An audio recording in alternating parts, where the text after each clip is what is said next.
Hello students, कैसे हैं आप सब? हो सो दर्शन आप खैर से चल रही होगी। हाँ जी, मैं CAPS बेनीवाल आज आप लोगों को एक ऐसे स्टूडेंट से मिलवाने जा रहा हूँ जिनके मार्क्स ना जैसे मैंने सुने, अब आप सुनोगे या आप किसी को बताओगे तो ऐसा लगेगा कि CA में कितने मार्क्स आ सकते हैं, आपको एक ड्रीम लगेगा। लेकिन इस स्टूडेंट ने इन ड्रीम मार्क्स को रियल में अचीव किया है। मैं आपको मिलवाने जा रहा हूँ गुनीत जैन से, जिन्होंने मई 23 अटेम्प्ट में CA इंटरमीडिएट में 90% इवन 90+% स्कोर किया है और इंटर अकाउंट के अंदर 98 मार्क्स स्कोर किए हैं। आज की इस वीडियो में हम बात करेंगे गुनीत जैन से और काफी डिटेल में उनसे पूछेंगे कि उन्होंने तैयारी कब से स्टार्ट की, कितनी बार रिवीजन किया, मॉक टेस्ट कितने दिए और कैसे कैसे तैयारी की। सारी बातें डिटेल में डिस्कस करेंगे, क्योंकि जो मैं गुनीत जैन से क्वेश्चन पूछने जा रहा हूं वो कुछ क्वेश्चन मेरे हैं और कुछ क्वेश्चन मैंने स्टूडेंट के बिहाफ पे इकट्ठे किए हैं। वेलकम गुनीत, क्या हाल चाल है, कैसे हैं आप? Thank you sir. मैं बहुत बढ़िया हूँ सर, आप कैसे हैं? मैं बहुत बढ़िया दोस्त। सबसे पहले, जैसे आपने रिजल्ट देखा, रिजल्ट का रिएक्शन की वीडियो आपने दे दी थी, हमने वो शेयर भी कर दी है। उसके बाद अगली 5 मिनट क्या हुआ, कैसा आपने फील किया, रिजल्ट देखो आपको कैसे लगा, बताइए गुनी थोड़ा सा। सर रिजल्ट देखते ही सबसे पहले तो हम ये देखते हैं कि पास लिखा हुआ है या फेल लिखा हुआ है। जैसे ही मैंने पास ठीक देखा होता और फिर है। मैंने मार्क्स देखे तो मेरे को ऐसे एकदम लगा कि इतने मार्क्स कैसे आ गए। तो फिर मैंने सबको बताया तो ऐसे सब खुश हो रहे थे। फिर तो 5-6 मिनट तो पता ही नहीं चला कि क्या हो रहा है, क्योंकि इतनी ज्यादा खुशी थी, पता ही नहीं चल रहा था कि अब कोई कुछ कर रहा है, कोई कुछ कर रहा है। Okay Guneet, okay Guneet, question तो काफी सारे हैं और मैं सारे क्वेश्चन आपसे पूछूंगा। बेटा आप लोग ना वीडियो को एक बार लाइक कर दो, अपने दोस्तों के साथ शेयर कर दो। गुनीत, पहला क्वेश्चन, मैं जब से पढ़ा रहा हूं ना, इवन जब से मैं CA कर रहा हूं, ठीक है, नो डाउट अकाउंट का पेपर लेंथी आता है, बट इस बार अकाउंट का पेपर लेंथी से भी लेंथी था, मतलब काफी लेंथी पेपर था और आपके 98 मार्क्स अकाउंट के अंदर आए हैं। सबसे पहला क्वेश्चन, आपने पेपर को कंप्लीट कैसे किया, क्या आपने अप्रोच फॉलो की? सर पेपर कंपटीशन के लिए मेनली प्रैक्टिस मेन है। आपकी प्रैक्टिस अगर अच्छी होगी तो आपको बहुत हेल्प होगी स्पीड के अंदर। और पेपर लेंथी होने का एक और रीजन है उसको कंप्लीट करने का कि अब मैंने स्टार्ट किए थे, जो मैंने छोटे क्वेश्चन से स्टार्ट किया था, जैसे कि जो 5 मार्कर्स होते हैं मैंने उनसे स्टार्ट किया था, ताकि जो भी मेरा टाइम सेव हो उनको मैं जो लेंथी क्वेश्चन है उन पे इन्वेस्ट करके पूरा पेपर टाइमली कंप्लीट कर पाऊँ। इस मेथड के वजह से मेरा टाइमली कंप्लीट हो पाया एग्जाम। बच्चों मेरी आप लोगों से ना एक रिक्वेस्ट हो रहा है, प्लीज कॉपी पेन लेके बैठे आप ना और कुछ बातें नोट करें। जैसे गुनीत ने ना बड़ी अच्छी बात बोली कि पहले उसने क्या किया, प्रैक्टिस की बहुत सारी क्वेश्चनों की, ठीक है, और जब पेपर के अंदर लेंथी पेपर भी आया तो पहले छोटे क्वेश्चन स्टार्ट किया। गुनीत, ये अप्रोच आपको कहाँ से मिली कि आपको पहले छोटे क्वेश्चन करने चाहिए? एक्चुअली सर जब मैंने मॉक टेस्ट दिए थे जो फुल लेंथ होते हैं 100 मार्क्स अच्छा, वाले एक सेकंड के टाइम लिए पे। रोक रहा हूँ गुनीत, आपको आपके मॉक टेस्ट मेरे को अच्छे से आज भी याद है और मैं गुनीत के दोनों मॉक टेस्ट के बारे में आप लोगों को बताऊंगा। गुणित के दोनों मॉक टेस्ट के अंदर 100 मार्क्स बन रहे थे, बट मैंने ना 12-13 नंबर काट लिए दोनों जगह ना, मैंने कहा नहीं यार, ऐसा थोड़ा सा ना बच्चे को करते हैं, ठीक है। हाँ अब बताओ गुणित, कंटिन्यू रखें। ये सर जो मॉक टेस्ट दिए थे मैंने दोनों, तो उसमें ही जो दोनों बार ये सजेशन आया था, क्योंकि दोनों बार मैंने बड़े क्वेश्चन से स्टार्ट किया था, सजेशन आया था कि आप छोटे क्वेश्चन से स्टार्ट करिए ताकि अच्छा, आपका जो मैं साथ जल्दी में कंप्लीट हो सजेशन सके। लिखता हूँ उसको आपने फॉलो किया, बहुत बढ़िया गुणित, बहुत। यस सर, जो साइड पे नोट्स होते हैं। हाँ हाँ हाँ, तो क्योंकि सर हम जब घर पे होते हैं हमें पता नहीं चलता कि हमारा टाइम क्योंकि कम लगता है, क्योंकि हम अपने कंफर्ट जोन में बैठे होते हैं। बिल्कुल ठीक है। ऐसे पर एग्जाम के अंदर इस चीज का बहुत फर्क पड़ता है। ओके गुणित, गुणित अब एक एक करके अगले क्वेश्चन स्टार्ट करते हैं। आपने तैयारी कब से स्टार्ट की थी, फाउंडेशन के रिजल्ट के बाद या पहले स्टार्ट कर दी थी? पहले पेपर कौन सा आपने स्टार्ट किया और क्या उस टाइम पे माइंड में टारगेट था कि 98 मार्क्स? सर मैंने प्रेपरेशन मेनली फाउंडेशन के बाद शुरू कर दी। मैंने स्टार्टिंग में शुरू कर दी थी फाउंडेशन के बाद, पर मैंने सिर्फ एक सब्जेक्ट स्टार्ट किया था अभी। पर जो रिजल्ट आ गया था उसके बाद मैंने मेन प्रिपरेशन स्टार्ट की थी। तो जब मैंने स्टार्टिंग में तो मेरा ऐसा था कि हाँ डिसेंट मार्क्स लेके आने हैं। बट जैसे जैसे मैंने अकाउंट्स की क्लासेस की, 2-3 क्लासेस बाद लगने लगा, जैसे आप बोलते थे कि इस बार 80 बार अब की कि बार 80 80 मार्क्स बार, लेके अब की आने बार हैं, 80 तो बार। Yes sir. हाँ तो जी। मुझे होगा कि नहीं इस बार तो मतलब 90 बार जाना है इस बार तो अकाउंट्स के अंदर। ओके ओके ओके, कितनी बार रिवीजन किया था आपने अकाउंट का? सर अकाउंट्स का मेनली रिवीजन जो है मैंने साइड बाय साइड किया था, जैसे कि एक चैप्टर हो गया उसकी रिवीजन की। फिर 4 चैप्टर हो गए तो 4 की इकट्ठे मिला के रिविजन की। ऐसे करके मेरे बहुत सारे मल्टीपल रिविजन हो गए थे। जब मेरा सिलेबस कंप्लीट हो गया था बिल्कुल एंड में, तब मैंने उसके बाद 2 to 3 रिविजन कर लिए थे। Okay okay. बच्चों प्लीज नोट करना ये बात ना, मैं हमेशा क्लास के अंदर भी बोलता हूँ, आप कोई भी सब्जेक्ट पढ़ रहे हैं, कई बार हम क्या करते हैं सब्जेक्ट को ना जल्दबाजी में रखते हैं कि खत्म कर लेते हैं। हम खत्म तो उसको कर रहे हैं, लेकिन उसे कितना रिटेन कर पा रहे हैं, कितना समझ पा रहे हैं, वो बड़ा जरूरी है। इसलिए मैं हमेशा स्टूडेंट को एक बात बोलता हूँ कि आप एक काम करें, जैसे ही आपका क्लास खत्म होती है, आप बताना गुनीत ये चीजें फॉलो कर रहे थे या इसमें से कुछ अलग किया था आपने, प्लीज आप बताना, ठीक है। मैं क्लास में यस हमेशा एक बात बोलता हूँ कि क्लास के बाद आपको क्या करना है, जो क्लास में पढ़ाया उसको रिवाइज करो। होमवर्क अगर दे रखा होमवर्क करो, अगर होमवर्क नहीं दे रखा तो अपनी साइड से एक क्वेश्चन सोल्व करके देखो। नेक्स्ट क्लास को अटेंड करने से पहले लास्ट क्लास को रिवाइज करो। जैसे एक चैप्टर कंप्लीट हो जाता है उसको एक बार पूरा रिवाइज कर डालो। उससे पता क्या होगा, आपका जब चैप्टर खत्म होगा ना, तो 4 से 5 बार रिवीजन आपका साथ साथ हो चुका होगा, ठीक। उसके बाद अपने सिलेबस को ना 3 यूनिट में बांट लो और एक यूनिट कंप्लीट करो। जैसे मान लो आपके सिलेबस में 20 चैप्टर है, तो 7 या 8 चैप्टर की यूनिट बना लो और उसको फिर रिवाइज करो, ठीक। और जैसे मैं क्लास में हमेशा लास्ट क्लास को रिवाइज कराता हूँ। गुनीत आप इस अप्रोच को फॉलो करते थे, कुछ डिफरेंट अप्रोच थी आपकी?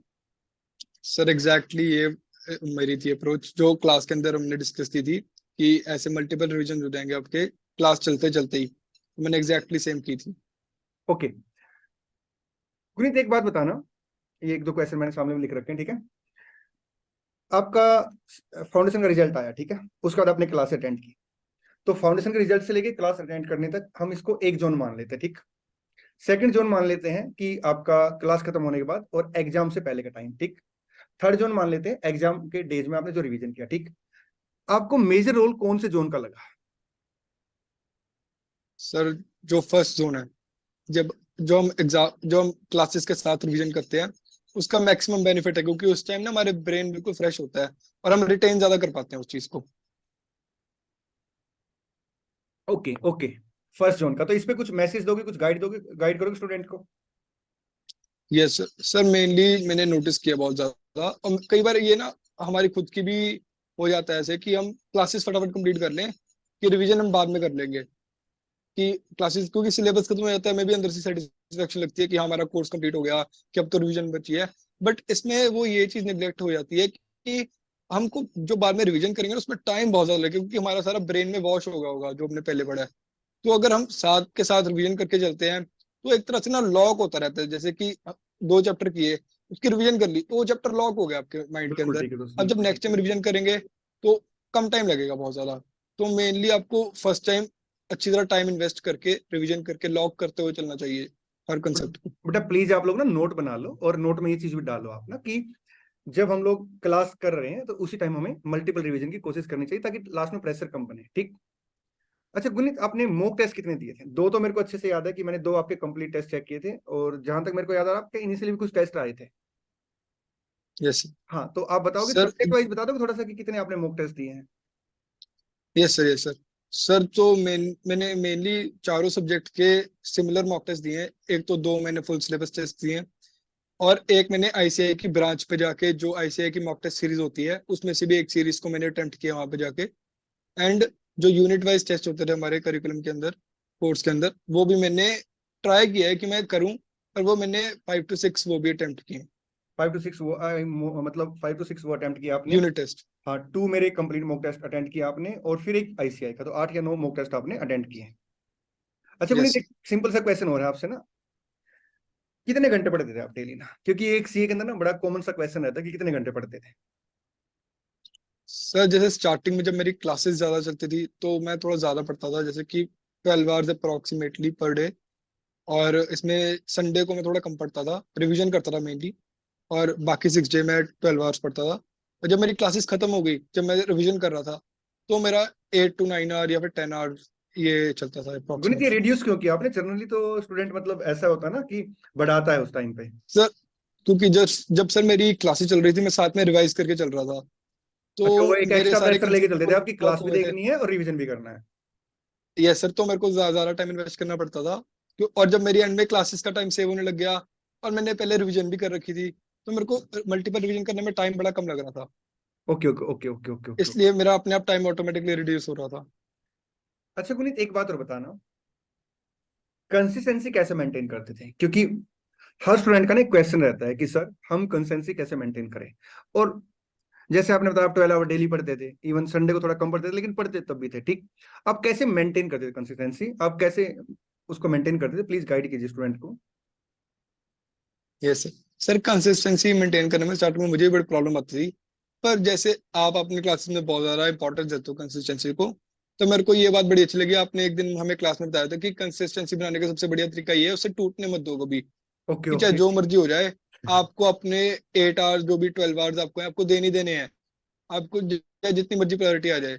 तो फिर सर मैंने वही फॉलो करने की कोशिश की। कोई भी अगर मेरे को कोई रिलेटिव आया घर पे, या फिर कोई और मेरे को कमिटमेंट आ गई, जैसे कि बाहर जाना पड़ गया कहीं, तो मैं उसको डिले कर देता था कि अभी नहीं, जब मेरा टारगेट कंप्लीट होगा उसके बाद करेंगे। तो सर मेन वही है कि कंसिस्टेंसी को टूटने मत दो। अगर आपका 1-2 दिन भी टूट गया ना, तो उसके बाद आपकी बनने में बहुत टाइम लग जाता है दोबारा। प्लीज बच्चों इस बात को नोट कर लो, और मैं हमेशा जहां मेरे को मौका मिलता है ना इस बात को बोलने का मैं बोलता हूँ। कंसिस्टेंसी मेंटेन करने का सबसे आसान तरीका, उसे टूटने मत दो, अपनी प्रायोरिटी रखो।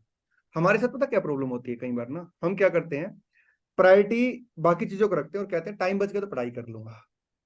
जिस दिन आपका माइंड ऐसे सेट हो जाएगा ना कि मैं पहले अपनी पढ़ाई करूंगा, टाइम बच गया तो बाकी चीजें करूंगा, आप देखना कंसिस्टेंसी बिल्कुल मेंटेन हो जाएगी। प्लीज इस बात को नोट कर लें। ओवरऑल कितने रिवीजन किए थे आपने दोस्त, क्लास के बाद बताना, क्योंकि क्लास के साथ तो आप 4-5 बार रिवीजन करके बैठे गए थे, उसके बाद। सर क्लास के बाद I would say 2 to 3 revisions on an average. 2 to 3 revision पर subject, right. Yes sir yes. अच्छा आजकल ना एक, आजकल क्या, आप तो काफी टाइम से 5-6 साल से रोल ऑफ सोशल मीडिया काफी बढ़ गया है, आप उसको कैसे देखते हैं? सर सोशल मीडिया मैं भी कंज्यूम करता था, बट एंड में वही बात आ जाती है कि आप क्या किस टाइम पे कर रहे हो। एक अगर आप सुबह उठते सारी सोशल मीडिया चला रहे हो, तो वो आपको बहुत ज्यादा नुकसान देगा। बट मैंने वही है ना, मेनली आपकी प्रायोरिटी का है। अगर आपने प्रायोरिटी आपकी लेक्चर्स है, तो आप पूरा पढ़ने के बाद अगर दिन के एंड में 15-20 मिनट या फिर आधा घंटा भी सोशल मीडिया चला रहे हो, तो उसका इतना ज्यादा हार्म नहीं है। तो मैंने भी डेली मैं चलाता था सोशल मीडिया, बट मैं डे के एंड पे चलाता था जब मेरा पूरा टारगेट कंप्लीट हो जाता था। वही बात फिर से आगे घूम के कि आपकी प्रायोरिटी सेट थी, आपने पहले पढ़ाई करनी थी, टाइम बच गया तो फिर आपने यस सोशल मीडिया को एंजॉय किया है। हाँ, कई स्टूडेंट क्या यस गलती करते हैं कि वो सोशल मीडिया को इतनी प्रायोरिटी दे देते हैं कि वो उसके अंदर खो जाते हैं, और जो मेन अपना कोर काम है जिसको हम बोलेंगे आपके लिए पढ़ाई करना, उससे दूर चले जाते हैं, राइट। यस।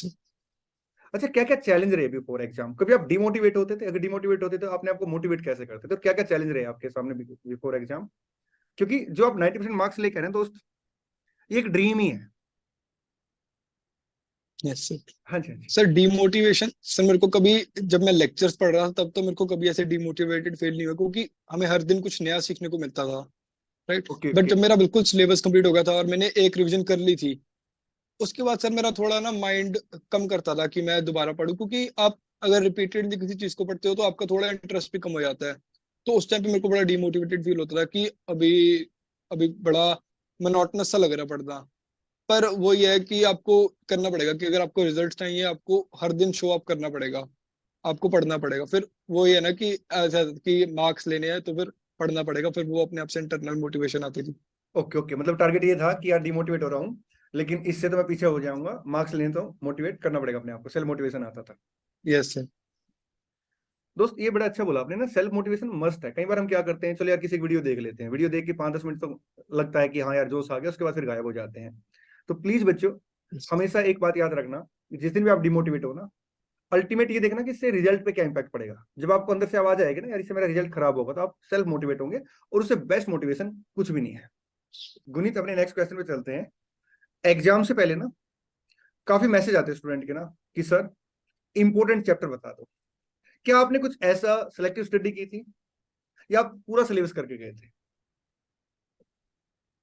सर मैं मेनली पूरा सिलेबस करके गया था, क्योंकि सिलेक्टिव स्टडी तो वो तब होती है अगर आपको ऐसा है कि आपने सिर्फ पास होना है। पर मेरे माइंड में था कि मैंने 90+ जाना है, तो मेरे पास ज्यादा स्कोप नहीं था कि मैं कुछ छोड़ के जाऊं, क्योंकि मेनली अकाउंट्स का एग्जाम ऐसे डिजाइन आता है कि मेनली हर चैप्टर में से कुछ ना कुछ आता है। तो अगर हम कुछ भी छोड़ते हैं तो एक तरह से आप लगा लो कि हम अपने मार्क्स सेक्रीफाइस करके जा रहे हैं पहले से ही।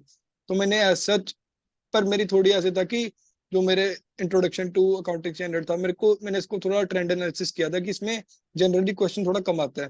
तो मैंने उस पर रिलेटिव थोड़ा टाइम कम इन्वेस्ट कर दिया था, पर मैंने ऐसे नहीं किया कि मैं उसको छोड़ उसको ही दूं। करके गए थे या छोड़ के गए थोड़ा थे उसको टाइम भी? सर करके गया था, पर मैंने उसको मतलब ऐसे ऐसे नहीं है ना कि जैसे कि एएस पढ़ते हैं हम अच्छी तरह, हम उसको थ्योरी भी पढ़ते हैं वो भी पढ़ते हैं। उसको बस मैंने 2-3 बार रीड कर लिया था, ऐसे मैंने उसको याद करने की कोशिश नहीं की थी ज्यादा। ओके ओके, प्लीज बच्चों नोट कर लें, आपने सिलेक्टिव स्टडी बिल्कुल भी नहीं करनी है, क्योंकि अब आपके पास ना एग्जाम तक अराउंड 110 डेज। आपने क्या करना है, बिल्कुल सिलेक्टिव स्टडी नहीं करनी, और अच्छा खासा टाइम आपके पास, बस कंसिस्टेंसी मेंटेन करनी डेली बेस पे। एटलीस्ट 10 to 12 आवर आपने डेली बेस पे पढ़ना है। और कमेंट बॉक्स में आप प्लीज प्रॉमिस कीजिए इस बात का कि सर हम लोग आज से ना कंसिस्टेंसी मेंटेन करेंगे और डेली बेस पे एटलीस्ट 10 to 12 आवर पढ़ाई करेंगे, अपने ना कंटिन्यू पढ़ाई करेंगे। गुनीत एक बात और, आप जैसे क्वेश्चन करते थे, प्रैक्टिस करते थे, ठीक है, तो आप ज्यादा फोकस किस पे करते थे, नंबर ऑफ क्वेश्चन पे या कॉन्सेप्ट क्लैरिटी पे? सर कॉन्सेप्ट क्लैरिटी पे मेनली, बिकॉज एक जो चैप्टर है उसके अंदर लिमिटेड नंबर ऑफ कॉन्सेप्ट्स हैं। फॉर एग्जांपल कोई चैप्टर उसके अंदर 10 कॉन्सेप्ट्स हैं, ओके तो आप उसमें क्वेश्चन तो जितने मर्जी बना लो, पर अगर आपको 10 कॉन्सेप्ट आते होंगे तो आप हर क्वेश्चन सॉल्व कर लोगे। पर अगर आप फॉर एग्जांपल 100 क्वेश्चन सॉल्व कर लो पर आपको कॉन्सेप्ट क्लैरिटी नहीं है, तो आप 101st क्वेश्चन में फंस जाओगे क्योंकि आपको कॉन्सेप्ट नहीं आता। पर अगर उल्टा देखे तो कॉन्सेप्ट क्लैरिटी के साथ आपके सारे क्वेश्चन सॉल्व हो जाएंगे। तो कॉन्सेप्ट क्लैरिटी पे मेरा ज्यादा फोकस था। Thank you so much Guneet, आपने हर क्वेश्चन का आंसर बड़े अच्छे से दिया। स्टूडेंट, अगर आपका कोई और भी क्वेश्चन है तो आप कमेंट में पूछ सकते हैं, और हम गुनीत से रिक्वेस्ट करेंगे कि अगर उनके लिए पॉसिबल है तो आपको कमेंट में वो आंसर दे दें। Guneet, yes any message from your side जो आप स्टूडेंट को मैसेज देना चाहते हैं कि उनको ये चीजें और फॉलो करनी चाहिए? यस सर, मेरा एक मैसेज है कि अगर आपने इस कोर्स में एडमिशन लिया है तो आप कोई भी सब्जेक्ट को ना एज अ प्लेन टेक्स्ट मत पढ़ें। आप हमेशा उसके पीछे का जो थॉट प्रोसेस है, जो उसके पीछे की नॉलेज है, अब उसको ग्रैस्प करें, क्योंकि अगर आपको नॉलेज होगी तो आपके क्वेश्चन अपने आप सॉल्व हो जाएंगे, आपके मार्क्स अपने आप आ जाएंगे। बट अगर आपको नॉलेज नहीं होगी, आप सिर्फ टेक्स्ट पढ़ के जाएंगे, तो उसमें थोड़ी प्रॉब्लम आ सकती है आपको। तो आई वुड से कि कंसिस्टेंसी बना के रखिए और नॉलेज ग्रैस्प करिए ज्यादा से ज्यादा। Thank you so much Guneet,